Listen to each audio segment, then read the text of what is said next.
Alright, so now we have our turkey laid out. We have our stuffing put inside. We are going to take one side here. We're going to fold it over. We're going to take the other side. We're going to fold that over.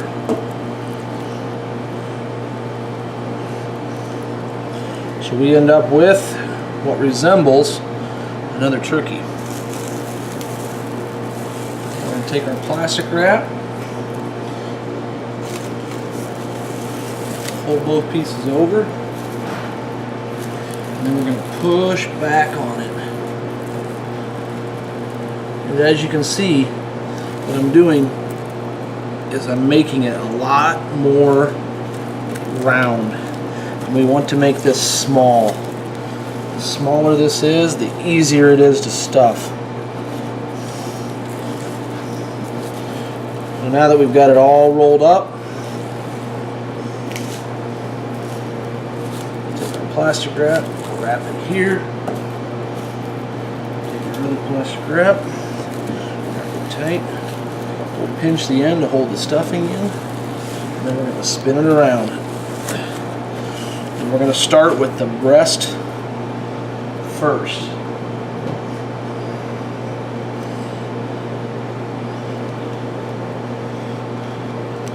Take our butcher's twine, stretch it out over.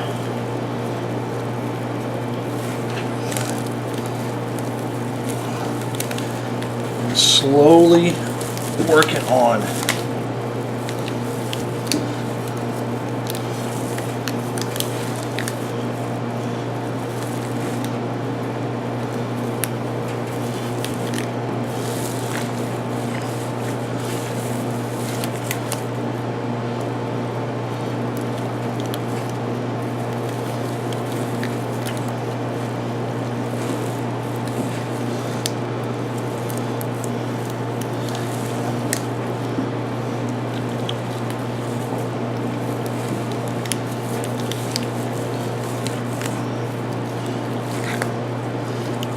Slowly but surely, we're going to work it all the way up to the top, stretching it over the plastic wrap, all the way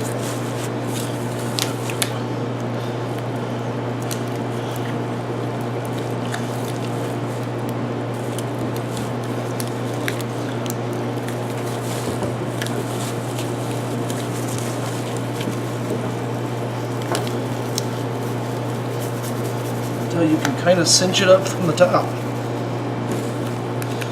Okay. So then we're going to take our hands, put it on this way, we're going to pull until all the plastic comes out. Stand it up on end, and we'll tie it off, and you've got a roast that's ready for the grill. So we've deboned our turkey, we've made our sage dressing, we've stuffed it, we've got it netted, that's ready for the oven. The next project that we have to work on is we've got all of our bones sitting here, and then we've got our chopped mirepoix in big chunks. Nice good sized pieces of carrots, celery, and onions. We're going to just put this over the top of all of our bones. And we're going to put this in the oven, and we're going to cook it for about half hour, 45 minutes, until it smells like there's a roast turkey in the oven.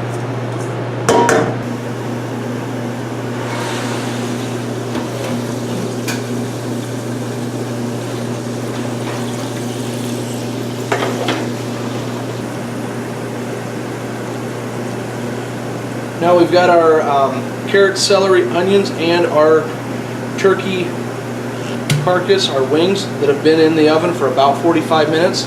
As you can see, there's some brownness that is around the edges, which is what we want. We've got about 1.5 cups of white wine.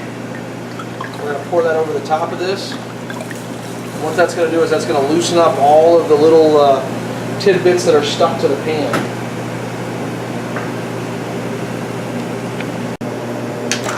So now, using a pair of tongs, I'm going to take all of those bones that we roasted. We're going to put those into the stock pot.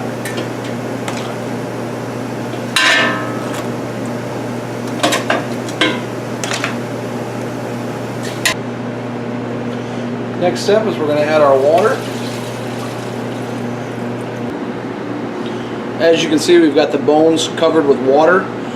They might float to the top a little bit, which is okay, but you want to make sure they're covered. A gallon of water is a pretty good estimate. You might need to add a little bit more. It all depends on how the bones are sitting in the pan. So you can see that our stock is almost done now. It's been going for about 45 minutes. So at this point, what we want to do is go through and just let all the fat that's risen to the top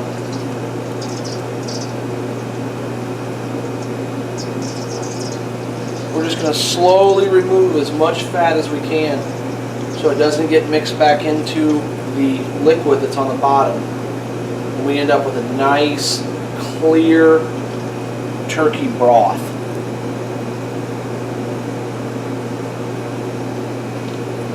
Now each batch of this can vary. There can be a lot of fat, there can be very little fat. One of the keys is making sure that you have very little fat in your pan when you start out with it. When I roast the bones, we don't do any pan spray or butter or any type of grease on the sheet to keep the bones from sticking. That's what we use that wine for when we deglaze the pan. That's what gives the adds a little bit more of the texture and the complexity to the broth. So I've got about most of that done. If you can take a look here, that is most of the fat. There's a little bit of broth in there, but that'll happen. The next process that we're going to do is we're going to lift out the bones that we can remove. We're going to put those into the same pot. And this is going to go into the garbage when we're done. And the reason that we wanted to take all that fat off first is because we're removing as we're removing these other meats and the other pieces of bone, we're going to be mixing it up, and we don't want any more fat to get mixed into the broth than we would have.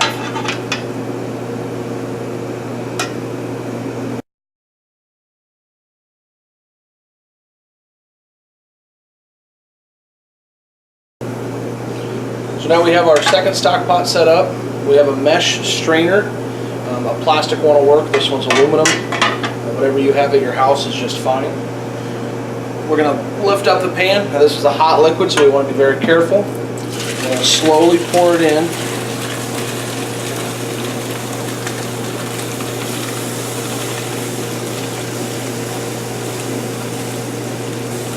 See the color of that? See how it's got that nice brown roasted stock? That's what we get from the caramelizing of the bones when we bake them before we do the stock. If we would have just thrown the turkey bones in there without cooking them in the oven for that 45 minutes that we did, the stock would have came out and been very much like a chicken broth. Very clear, very light in color. But this is a roasted turkey. We're going to grill the turkey. We want to have that extra body. So we've reduced that now. We've got that into our next stock pot. We're going to turn the heat on that now, and we're going to reduce that down by half.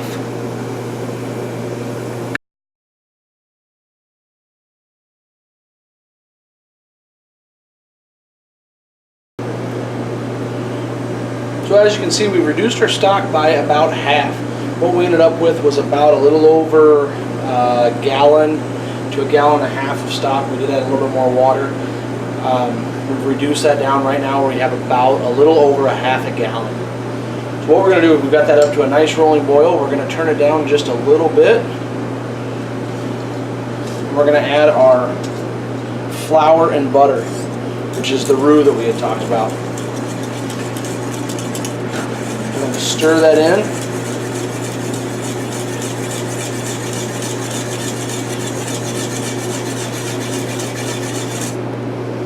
We're going to let that return to a simmer, and as that simmers, it's going to thicken as it goes through the process of the butter and the flour cook into it. It's going to make the sauce thicker.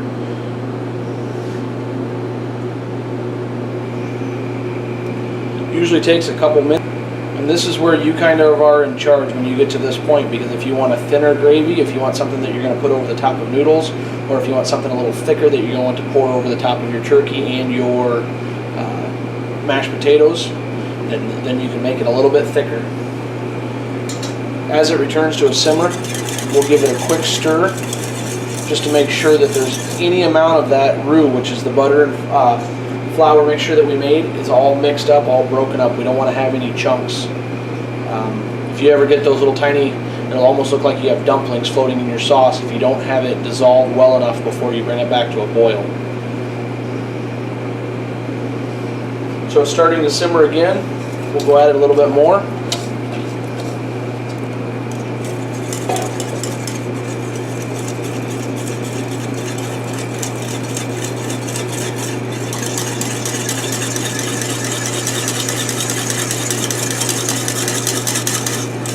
Give it a good stir. Alright, we're going to let that come back up to a simmer.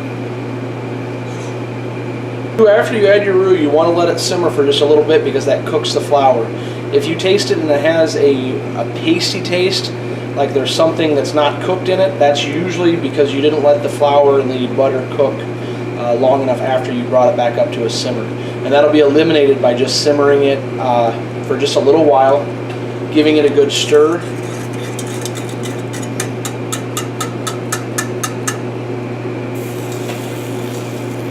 So we're at the thickness that I would like it to be for my mashed potatoes and for my turkey. So what I'm going to do is I'm going to dip it, and I try to get it so it coats the back of a spoon, nice and small. See how it's not rolling off there, but it's dripping. We'll use the same spoon. We'll taste our seasonings, and then this is where you can adjust it to however you like it. You can add a little bit of salt, add a little bit of pepper. That's what I'm doing.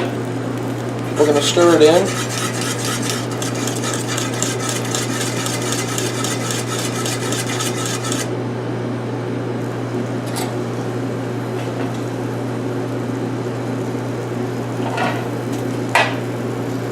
So we've added a little bit of salt, a little bit of pepper.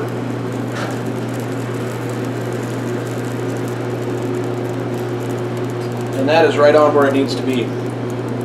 So that's the easy, simple, no hassle process on how to make a turkey gravy.